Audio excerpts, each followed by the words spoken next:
There is a book written by the former advisor, the media advisor to the Prime Minister, Dr. Sanjay Baru,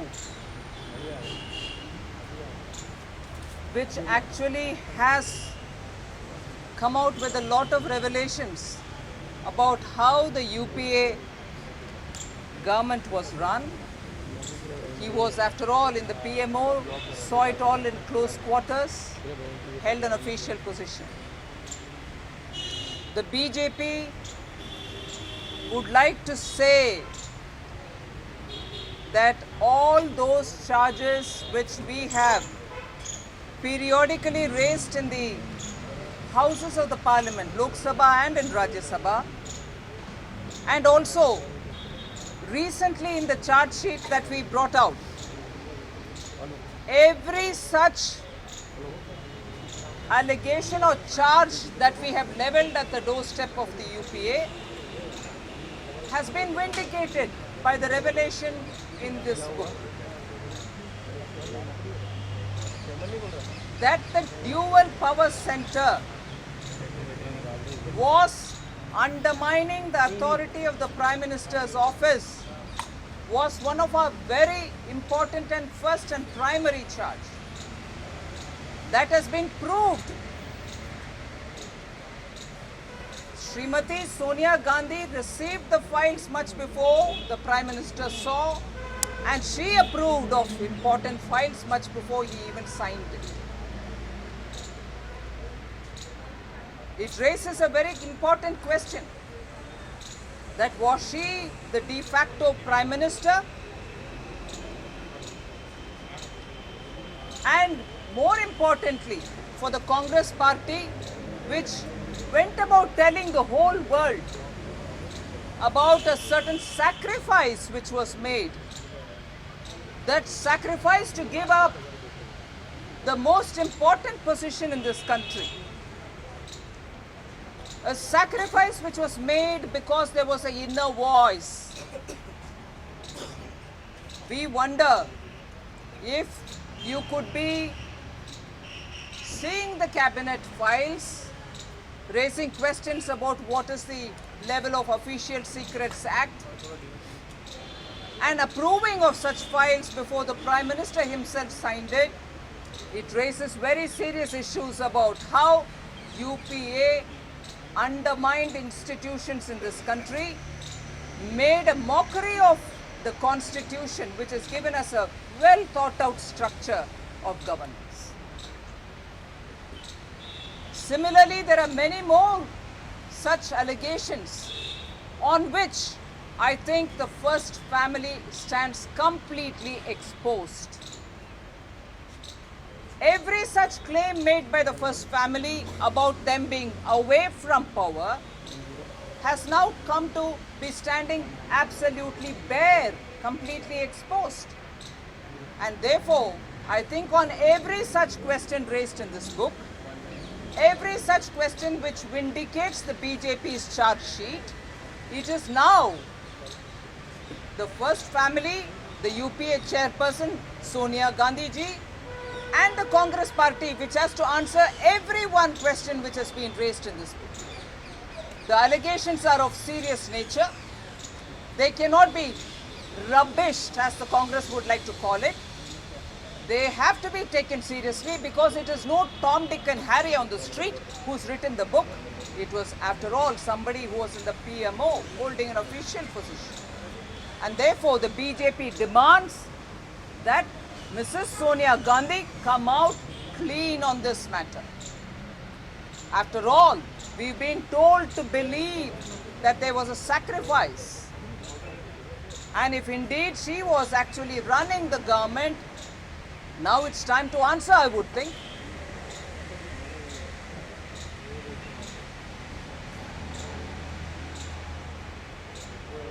There is a serious issue, a second one which we like to raise today,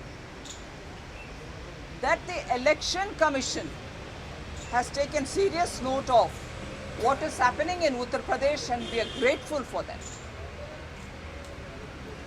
The authorities there probably sometimes do not even care to obey the orders of the Election Commission. We knew how, in Amit Shah's case, the Election Commission has given 24 hours time for which, because the Bharatiya Janata Party respects the Commission, and Shri Amit Shah would definitely be coming in reply to the Commission. He will send his reply, which is what he has himself assured the media. But in this context, it is important to understand that the Uttar Pradesh government, which actually should be guided by the advice of the Election Commission, seems to be almost pretending to be helpless where it comes to its own leaders. It seems to be working under the pressure of the party which is in power in Uttar Pradesh, that till last I heard, there's not even an FIR against Sri Azam Khan. Whereas the Commission has taken a serious position on the kind of hate speeches not only Sri Azam Khan is doing, but other leaders of Samajwadi Party, and also the chief of Samajwadi Party, Shri Mulayam Singh Yadav himself. And from far off Mumbai, you have another Samajwadi Party leader also talking in such tones that doesn't give security to women. And therefore, Uttar Pradesh seems to be a state which is almost defiant on the Election Commissioner and their advice, and we take a serious note of this. We are grateful that the Election Commission has taken serious look at what is happening there, and it is time up for the Uttar Pradesh administration to follow the guidelines and advices periodically given by the Election Commission.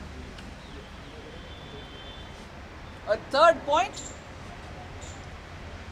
we saw Shri Rahul Gandhi yesterday, the Vice President of Congress Party, being very, very concerned about affidavits, about what has been stated in affidavits, particularly the one which was filed by Shri Narendra Modi. Let me draw his attention to the affidavit filed by Shri Amarinder Singh in Amritsar. That doesn't seem to be stating everything that it should be stating. After all, the BJP and Dr. Subramaniam Swamy has very clearly raised the issue of some trust and some benefits which are accruing to the family of Shri Amarinder Singh, which have not been said in the affidavit. Is the Vice President of the Congress Party conscious? Is he aware that his hand-picked and chosen candidate sent to Amritsar to fight against Shri Jaitley, who also has highlighted the allegation which Dr. Swamy has made? Is he aware that Amarinder Singh ji has not said everything that he should say in his affidavit? Why is that not coming out with a situation where the Congress can show its outrage? Is such outrage only reserved for BJP-related people? And here, in conclusion, I would like to say, what Shri Narendra Modi has said in his affidavit is the truth. And even earlier, in all the 4 affidavits that he had filed when contesting for the Assembly of Gujarat, were truths. He has not misled the people of this country, and if outrage is on truth, outrage should be more importantly on the half-truths in Amarinder Singh's affidavit. Thank you.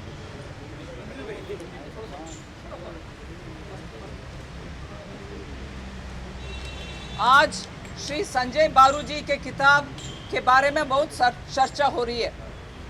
Bharatiya Janata party दोनों सदन में बार बार बहुत सारे issues को उठाते आए, जिसमें ये कांग्रेस पार्टी के पावर शेयरिंग अरेंजमेंट जो है, सोनिया जी एक तरफा एनएसी के चेयरमैन के नाते और दूसरे प्राइम मिनिस्टर ऑलमोस्ट एक एग्जीक्यूटिव ऑफिसर जैसे उनका रोल, इसके ऊपर बहुत सारे प्रश्न उठा रहे हैं। और जितने भी भारतीय जनता पार्टी के पक्ष में और हमारी तरफ से बोला गया, और जो आरोप पत्र हमने पिछले 10 दिन के पहले रिलीज़ किए, उनमें जितने भी विषय कहा गया वो सब सच साबित हो रही।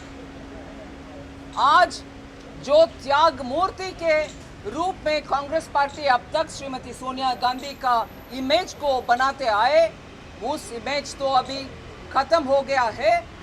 कांग्रेस पार्टी भी और श्रीमती सोनिया गांधी भी इसमें उनके अपने खुलासा देने का आवश्यकता है, क्योंकि अगर हर एक फाइल को प्रधानमंत्री जी देखने से पहले ही सोनिया जी अप्रूवल करके भेज रहे थी, तो वही actually prime minister, de facto prime minister के काम कर रही थी और डॉक्टर मनमोहन सिंह सिर्फ डिजोर प्राइम मिनिस्टर रहे।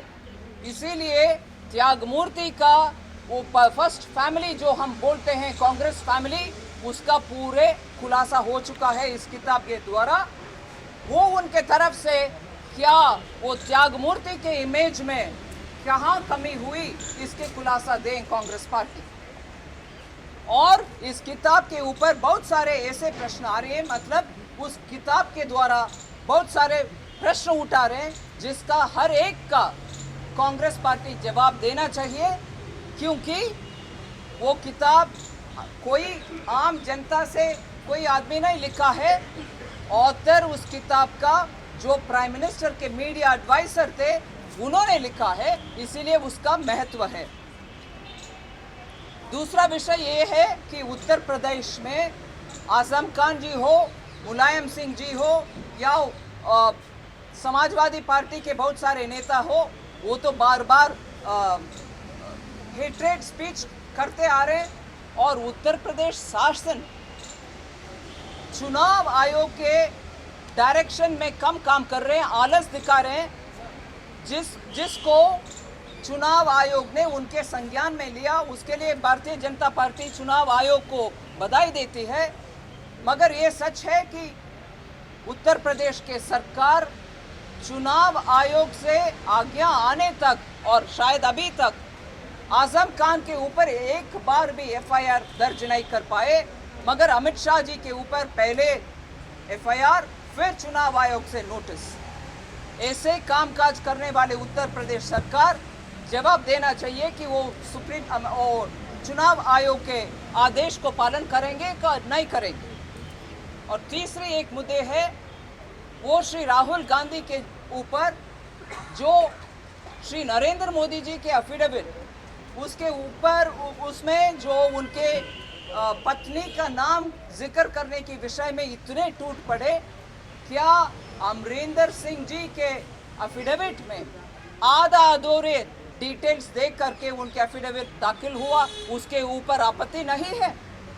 राहुल गांधी जी और सोनिया जी उनके चुने हुए कैंडिडेट हैं अमरिंदर सिंह। उनके अलफनामा में कुछ कमजोरी है, डिटेल दिया नहीं गया। डॉक्टर सुब्रमण्यम स्वामी और भारतीय जनता पार्टी की तरफ से कल हम उठाते रहे, उसका जवाब दें, उसमें क्यों प्रश्न नहीं है? धन्यवाद। एक सवाल है।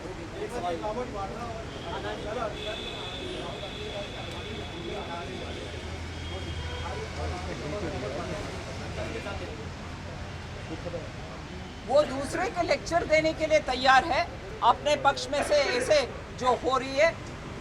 बड़े का सम्मान के विषय में भी संजय बारू के किताब में बहुत सारे हैं विषय। नरसिम्हा राव जी का कैसे उनका अंतिम संस्कार के समय में भी कैसे अवमानना किया है कांग्रेस पार्टी, उसका भी जिक्र है। और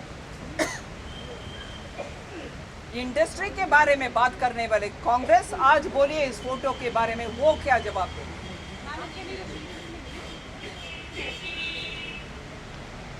The Congress party, particularly Shri Rahul Gandhi, takes a lot of pleasure in talking those, lines which mock at the BJP. Today we understand there is a picture which shows one of the top industrialists along with Shri Rahul Gandhi, with Mr. Vadra. We would like to ask the Congress Vice President that as regards keeping Advani ji somewhere in the side track and only Adani has come in the kind of comment that he's made, I would like to ask him, are you worried about giving respects to the elders? What did you do to Sri P.V. Narasimha Rao even as his body was being taken for its final cremation? What kind of disrespect did you show? That is also part of what revelation Sri Sanjay Baru has made today in his book. So the Congress party has a lot more explanation to do about the way they respect elders. Even earlier we had mentioned about Sri Sitaram Kesari being locked up in a bathroom when Srimati Sonia Gandhi took over as president. But as regards the industrialist comment, I would like now Sri Rahul Gandhi to come out and say as to why his Jijaji was seen along with this industrialist. Thank you.